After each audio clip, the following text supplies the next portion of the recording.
नमस्कार रसिक हो. या दुसऱ्या सत्रामध्ये आपणा सर्वांचं हार्दिक स्वागत. मी आहे डॉक्टर कमलाकर राऊत आणि आपण प्रत्यक्ष मुलाखत घेत आहोत आदरणीय बलभीम तरकसे सर यांची, ज्यांच्या साहित्याचा वेध घेतला, ज्यांचा जीवन प्रवास आपण अनुभवला पहिल्या सत्रामध्ये. अंतस्फूर्ती ही अतिशय महत्त्वाची असते. महामानवांच्या पुस्तकाचं वाचन असेल, गुरुजनांचं मार्गदर्शन असेल आणि आपली अंतस्फूर्ती आणि संघर्ष या बळावर आपण वाटचाल करत राहतो. एक आदर्श शिक्षक, एक ज्येष्ठ साहित्यिक आणि नवोदित साहित्यिकांना स्फूर्ती देणारे अतिशय हे मनस्वी असं व्यक्तिमत्व म्हणजे बलभीम तरकसे गुरुजी, ज्यांच्या तरंगिणी कविता संग्रहाचं वाचन इथं प्रकट वाचन मी करणार आहे.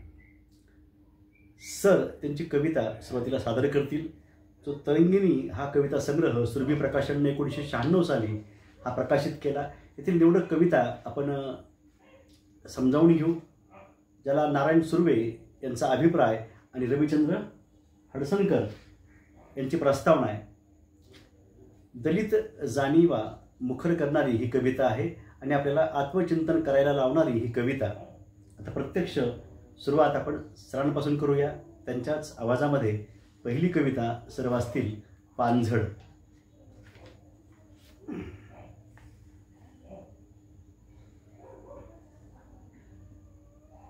वार आला,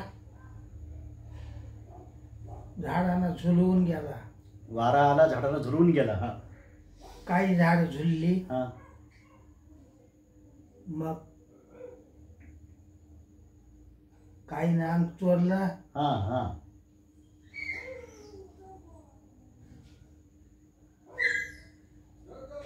ते झाड झुललीच नाहीत. झुललीच नाहीत, हा, हा, हा, म्हणून त्यांची पाठझड झालीच नाही. हा, हा, हा, हा, हा. ज्यांनी झुलवून घेतलं हा, त्याची पाठझड झाली. हा, हा, आणि मग आला नवीन, त्याला कुठले नवीन धुमारे. हा, हा, हा, हा. फळा फुलांनी फुलून गेले. हम्म, हम्म, हम्म. मग त्या झाडांना या झाडांचा हेवा वाटू लागला. हा, हा, हा. आलेला बहर पाहून. आलेला बहर पाहून. हा, हा. तुम्ही झुलायला हवं होतं,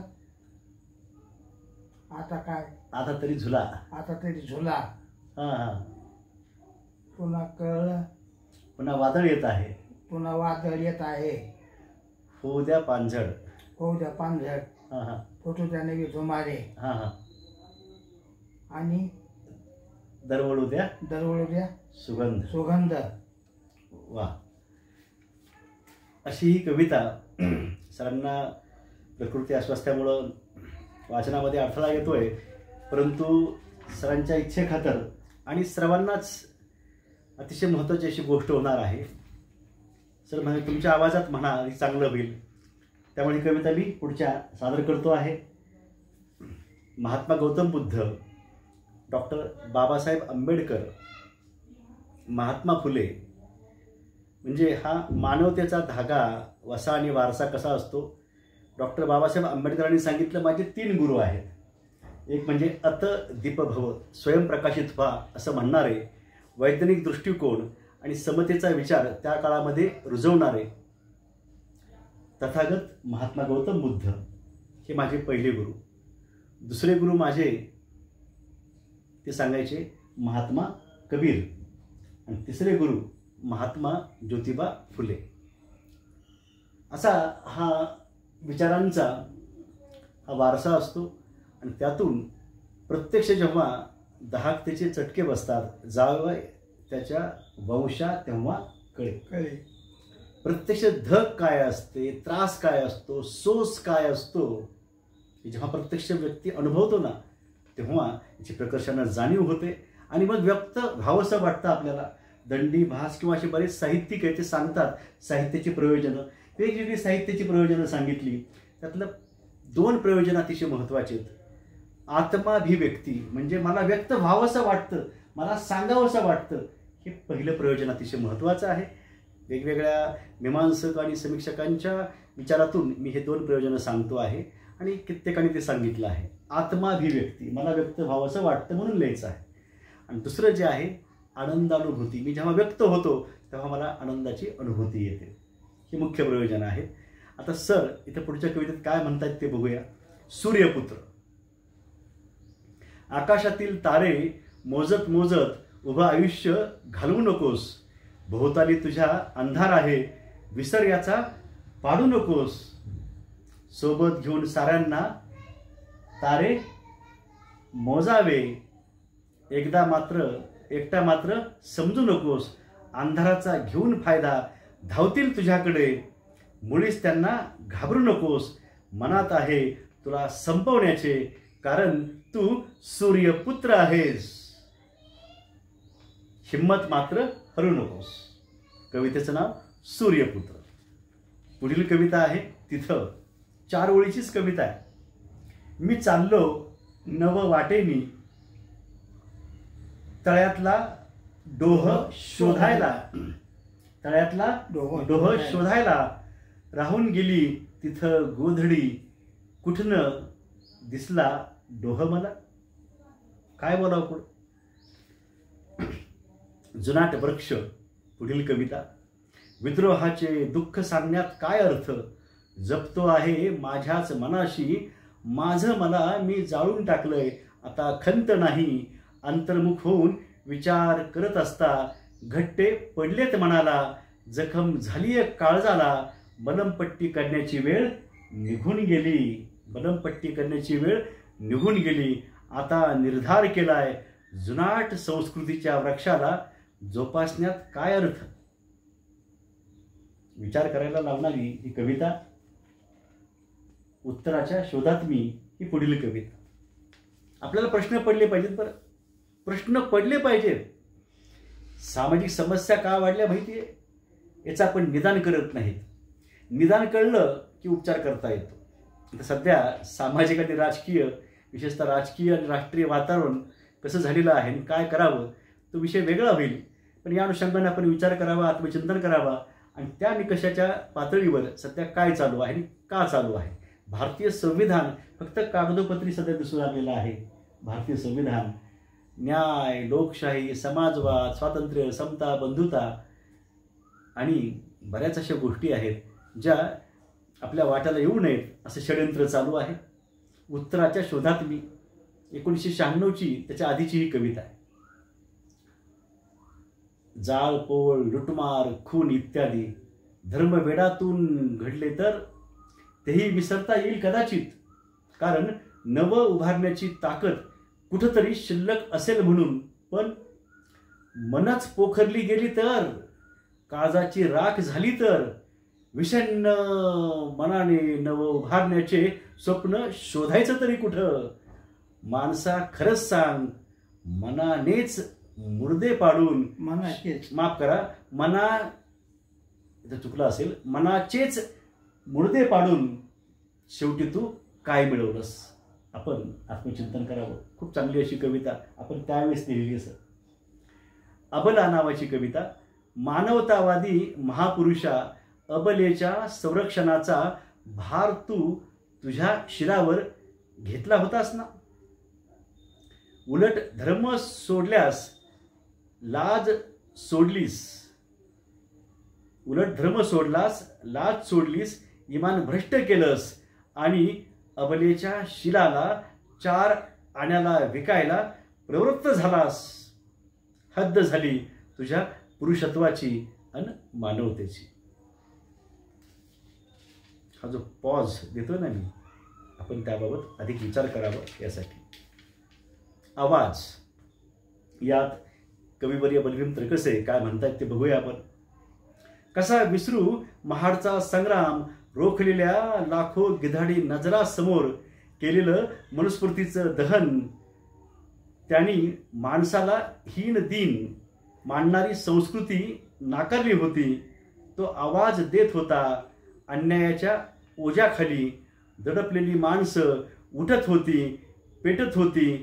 तोच आंबेडकरी आवाज आजही माणसं उठवीत फिरतोय मानवतेचा विचार देण्यासाठी.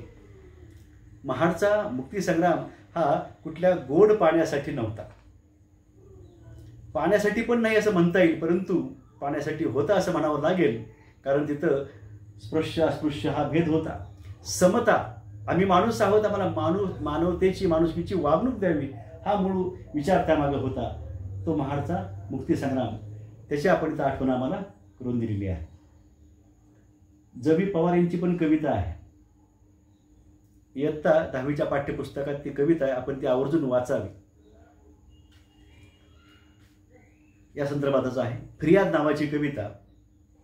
आमची फिर्याद धोक्यात आहे समाजाच्या न्यायालयात, स्त्री म्हणून जगण्याचा हक्क असताना.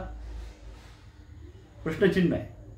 आमचे हक्क विरघळत आहेत मिठाच्या खड्याप्रमाणे. अन्याय, अत्याचार, बलात्कार, क्रूर थट्टा स्त्रीत्वाची. स्वातंत्र्यातली स्त्री असताना पारतंत्र्यात जीवन जगत आहे. समाजाला सवाल आहे, एकीकडे स्त्रीभूमी स्वर्गापेक्षा श्रेष्ठ म्हणता, एकीकडे स्त्री भूमी स्वर्गापेक्षा श्रेष्ठ म्हणता, दुसरीकडे हिंदू कोडबिल नाकारता. काय म्हणावे या प्रवृत्तीला? लोक हो, आता तरी मान्यता द्याल का हिंदू कोडबिलाला? मनुस्मृती ही दलितांच्या शोषणाचं समर्थन करते, महिलांच्या शोषणाचं समर्थन करते. एवढंच नाही, युगानुयुगे असं म्हणण्यापेक्षा काही हजार वर्षे हे घडत गेलं, ज्या स्त्रीची कसलीही चूक नाही, फक्त पती त्याचं जीव गेला पतीचा, त्याचं देहावसान झालं, तू विधवा आहेस, तू वाईट वागू शकशील, वाईट वागशील, असं नको व्हायला. मग तू ब्राह्मण असो की कुठलीही स्त्री असो, जिवंतपणी त्या स्त्रियांना, महिलांना त्या काळामध्ये हे चितेमध्ये ढकलून मृत पतीच्या त्या सरणावर हे जिवंत जाळल्या गेलेला आहे. असा हा दानवतावादी विचार मनुस्मृतीमध्ये आहे. आणि म्हणूनच अशा वेगवेगळ्या अनिष्ट विचारांनी त्या मनुस्मृतीमध्ये लिहिलेलं आहे की दलित जर सवर्णांच्या सोबत जर बसला तर त्याचा जो भाग आहे, मागचा पृष्ठभाग, हा कापला गेला पाहिजे. अशा मनुस्मृतीचं समर्थन हे केल्या जात आहे. आणि मनुस्मृतीचे समर्थक हे सत्तेमध्ये बसलेले, देशामध्ये, राज्यामध्ये, आणि पुन्हा मनुस्मृतीचं संविधान ते घालू पाहत आहेत, जे की येऊ लागलेलं आहे. ते रोखायची ताकद आपल्या विचारामध्ये असली पाहिजे. म्हणून समतेचा, आपल्या भारतीय मूळ संस्कृतीचा विचार आपल्यामध्ये असावा, याची जाणीव व्हावी, यासाठी हा भाग सगळा इथं आहे. त्याचबरोबर एक मोठा साहित्यिक ज्यांच्या प्रत्यक्ष या सगळ्या जीवन जाणीवा आपल्या समोर आल्या पाहिजेत, हाही भाग याच्यामध्ये आहे. अग्निज्वाला नावाची ही कविता. जमिनीला दिलास धक्का आणि उफाळून आलास ज्वालामुखी रूपानं, ढगाळलेल्या वांझट आभाळाला घालवलंस पिसाट वाऱ्याच्या वेगानं, नद्या सागरावर घातलेले बंधारे फोडलेस, महापुराच्या लाटांनी तुझ्या विचारानं गाडलेला माणूस जागा झाला, पेटून उठला अग्निज्वाला होऊन, जगाच्या इतिहासात नाव नोंदवलंस, शस्त्रहीन क्रांती करून लेखणीच्या बळानं. सर, हे प्रत्येक वाक्य, प्रत्येक शब्द इतका ताकदीचा वाटतो आहे, विलक्षण. इथं या कवितेत कविवर्य बलभीम त्रिकसे सर काय म्हणतायत? माझा बाप मला धपकन मारायचा, म्या रडायचो शाळेत धाड म्हणून, पण बापाला वाट पोरानं जावं शेण काढायला, नाहीतर सोबत यावं बनू त्याचं ओझ व्हायला. मी लाजायचो माझा बा नाही, कारण त्याला तेच माहीत होतं, आज मी मात्र माझ्या पोराला घेऊन जातोय सभा, मेळावा आणि साहित्य संमेलन बघायला. मी त्याला मागचा अनुभव सांगितला आणि पोरगा हसला आमच्यात झालेला बदल बघून. पिढीतलं अंतर वाढायला नको, त्यासाठी हे व्हायला पाहिजे बरं, जे तुम्ही केलं. आपण कोणाचे वारसदार आहोत याची जाणीव असली ना, तर काय करावं आणि काय करू नये याचं आत्मभान हे प्रत्येकाला येऊ शकतं. अतिशय मोकळेपणाने मी सांगतो आहे सर्वांना की आपली भारतीय संस्कृती जगभर नावाजली जाते, परंतु ही भारतीय संस्कृती अधिकाधिक व्यापक होण्यामध्ये जे बलस्थान झालेलं आहे तो म्हणजे बौद्ध धम्म आहे, गौतम बुद्ध यांचं तत्वज्ञान आहे. हे कृपया समजावून घ्या. गौतम बुद्धांचा विचार हा मानवतेचा विचार आहे. त्याच दरम्यान किंवा त्या आधीपासून जैन धर्माचा विचार सुद्धा इथं आलेला आहे. गुरु नानक शीख धर्म तोही विचार इथं आलेला आहे. इतरही धर्म संस्थापकांचे अनुयायी आपल्या देशामध्ये इथं आलेले आहेत. तेही इथं कार्य करतायत, वास्तव हा देश सगळ्यांचा आहे. सर्व धर्म समभाव, सगळ्यांना सामावून घेणारा आपला हा देश आहे. कृपया हे आपण समजावून घ्यावं. त्यामुळं आपली भारतीय संस्कृती ही अधिकाधिक सहिष्णू आणि व्यापक झालेली आहे. हे कृपया आपण समजावून घ्यावं. आता पुढं म्हटलेलं आहे यांनी, असा का माझं शरीर इतकं निगरगट्ट झालंय, उन्हा पावसाचा त्रासही सोसतंय, पण उन्हा पावसाचा त्रास सोसणाऱ्या मुंगीवर पाय पडलास तर ती मात्र चावा घेते. मी मात्र कित्येकाच्या लाथा बुक्क्या खातोय, पण हात वर उचलत नाही. का कुणास ठाऊक. मी मुंगी असतो तर बरे झाले असते. काय बोलावं सर, किती तुम्ही म्हणजे अतिशय सूक्ष्मपणे तुम्ही सगळं ह्या गोष्टी नोंदवतायत आत्मचिंतनाच्या आणि समाज निरीक्षणाच्या सुद्धा. तर मला असं होतं बरं, मी आता परवाची गोष्ट, कीटक तिथून आपण ज्याला पैसा म्हणतो, पैसा असो गोम जरी असली पायाखाली येऊ लागली किंवा कोणाला ती चावू शकते किंवा कोणाच्या पायाखाली जाऊ शकते. मी त्याला असं बरोबर ते कुठलं पान असेल किंवा कागद असेल उचलतो आणि त्याला बाजूला ठेवतो. का असं होतं? संवेदनशीलता प्रत्येकात असली पाहिजे. महामानवांची चरित्र आपण वाचली पाहिजेत. पण सरांनी जो विचार मांडलेला आहे तो फार वेगळा आहे. पुढची कविता आहे दहन. माझ्या बाच्या कार्याची माझ्या देशाला गरज होती. माझ्या बा सुद्धा देशासाठी खपला धुपला, परी माझ्या बाची कदर नव्हती. आमच्या हक्कावर पाणी सोडले, गांधीजींना प्राणदान दिले, तरी इथं उपकार विसरले. बा तुला बसवलं असतं देवाऱ्यात, पण आडवी आली जात. बा देदीप्यमान सूर्या, संस्कृतीला नव्हे मनुच्या विकृतीला तुझी धग सहन होत नाही. दहन केली तरी ती दहन होत नाही. काळ या कवितेत काय म्हणतायत? काळोखाच्या अंधारात काळ लपला लपला, उगवत्या दिसातून सारा शिवार हसला. दिस आला माथ्यावर, झाला अंधार दूर दूर, क्रांतीच्या वाटेवर गारदी हो झाला गार. माणसाचं मेलं मन, दृष्टीहीन मूकजीन, आलं आज बहरून काळ कभिन्न जाऊन. ही कविता क्रांती सूर्य या कवितेत कविवर्य बलभीम तर्कशेसर असं म्हणतायत, पिढ्यानपिढ्या धर्मसंस्कृतीनं सडवीत कुजवीत ठेवलं होतं वेशीच्या बाहेर. तेव्हा धरणी हल्ली तेव्हा धरणी हल्ली पाहिजे का? इथं हसली झालंय, माफ करा, हल्ली. बर एक नवी सकाळ झाली म्हणून आणि हसत मुखाने क्रांती सूर्य वर आला. तळपू लागला सर्वांच्या डोक्यावर. हातात काठी घेऊन गुरामागे धावणारा, अंधारात चाचपडणारा समाज आता जागा झाला आणि हातामध्ये लेखणी घेऊन शब्द शोधू लागला क्रांतीचे. बाजार.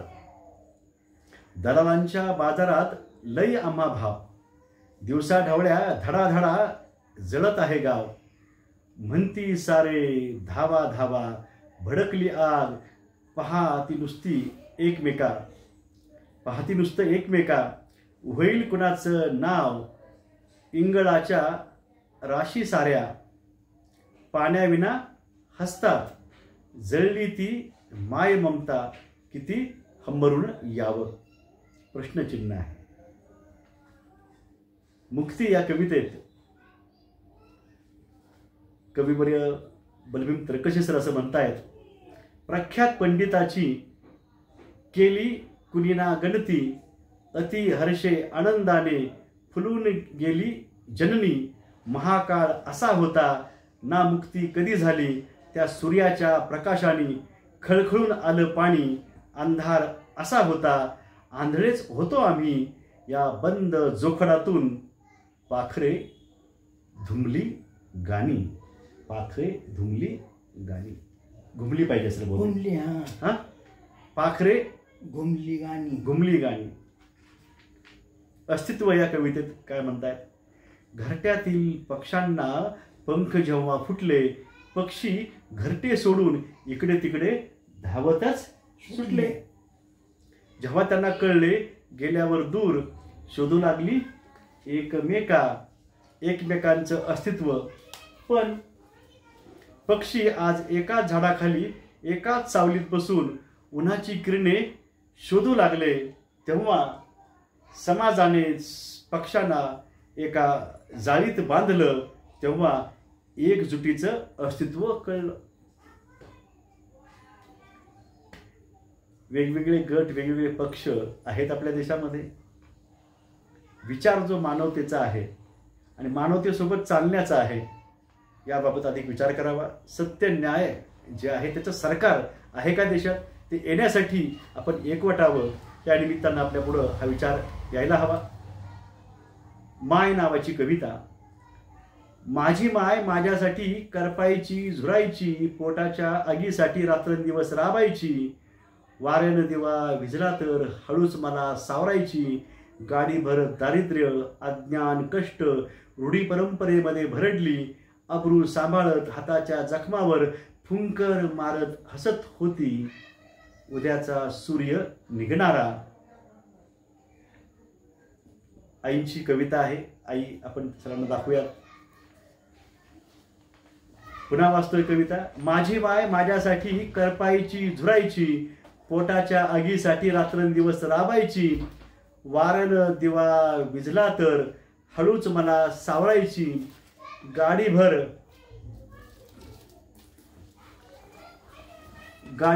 दारिद्र्य, अज्ञान, कष्ट, रूढी परंपरेमध्ये भरडली. अब्रू सांभाळत हाताच्या जखमावर फुंकर मारत हसत होती. उद्याचा सूर्य निघणारा माझा राहील म्हणून. हळव्या मनानं कुरवाळत दिस घालवत नव्हती. पाण्याच्या घोटागणीस म्हणायची, शिक बाबा. मव्याल्या का बाबासाहेबांनी शिक. मव्याल्या का बाबासाहेबांनी शिक. ही माय कशी बघा बरं. वडील कशी आहेत, कसा आहे पदर, कसा धरलाय. खूप काही सांगता येईल हो. ही माणसं आपण अनुभवली पाहिजेत, खूप भरभरून अनुभवली पाहिजेत.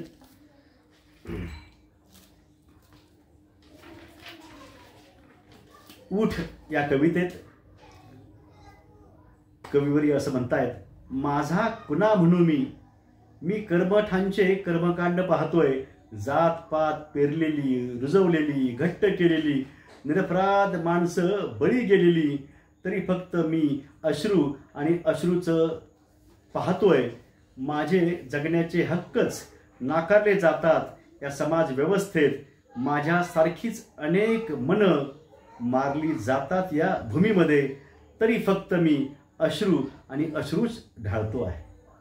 ही कविता आहे उठ या कवितेचं शीर्षक आहे. आता पुढं काहीतरी करावं लागेल ना आपल्याला. अंतर्भाव ही कविता. कसं शोभल हे गाव, कशासाठी तुझा भाव, रीतीचा हा भेद, अरे माणसा हा खेद, अरे माणसा का खेद, मनामनात ज्योत लाव, नको सूर असा बेसूर, यावा सागरास पूर, नदी नाले त्याचे नाव, वृक्षवल्ली अनसृष्टी, रुखरुख वाटे दृष्टी, त्यात कसा अंतर्भाव, पावसाच्या येता सरी, काया चिंब झाली तर कोकिळेने घ्यावा ठाव, सोसाट्याच्या वाऱ्यातून फेसाळल्या वाटातून गेली किनारी ही नाव. आणखी सरांच्या काही कविता आहेत ज्या आपण पुढच्या सत्रामध्ये आपण बघणार आहोत. बघूया आणि भेटूया.